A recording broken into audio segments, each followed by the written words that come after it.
کہ بعض گناہ ایسے ہوتے ہیں جن کے برے اثرات موت کے وقت ظاہر ہوتے ہیں۔ مثال کے طور پہ عجب اور تکبر، بڑا بول بولا، موت کے وقت اس کا برا اثر ظاہر ہوتا ہے اور بندہ کلمے سے محروم ہو جاتا ہے۔ ماں باپ کا دل دکھایا، موت کے وقت اثر ظاہر ہوتا ہے۔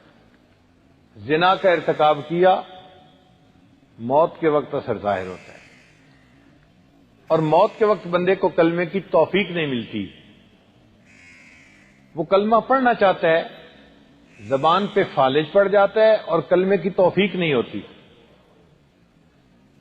ہمارے ایک دوست تھے ڈاکٹر صاحب، انہوں نے زندگی کے تقریباً 40 سال ایمرجنسی میں ڈیوٹی دیتے ہوئے گزارے۔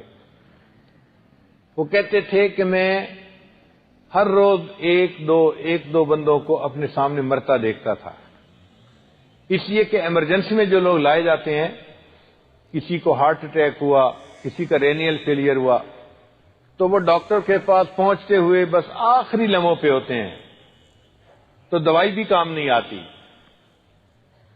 لیکن یہ ڈاکٹر چونکہ نیک تھے، ہر آنے والے مریض کو کلمہ پڑھنے کی تلقین کرتے تھے۔ تو وہ کہتے ہیں کہ میرے پاس 100 بندے اگر مریض آتے تھے جو سامنے مرتے تھے، مشکل سے 4-5 ہوتے تھے جو اونچی آواز سے کلمہ پڑھتے تھے، باقی کلمہ ہی نہیں پڑھ پاتے تھے۔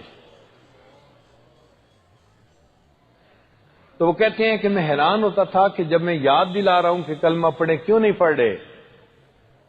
پھر ایک مریض نے ان کو بتایا کہ میں پڑھنا چاہتا ہوں، میری زبان پہ فالج پڑ گیا ہے، میری زبان ہلتی نہیں ہے، کلمہ نکلتا نہیں ہے۔ تو اس سے پہلے کہ ہم کلمہ پڑھنا چاہیں اور نہ پڑھ سکیں، ہم کلمہ پڑھ کے اپنے اللہ سے اپنے گناہوں کی معافی مانگ لیں۔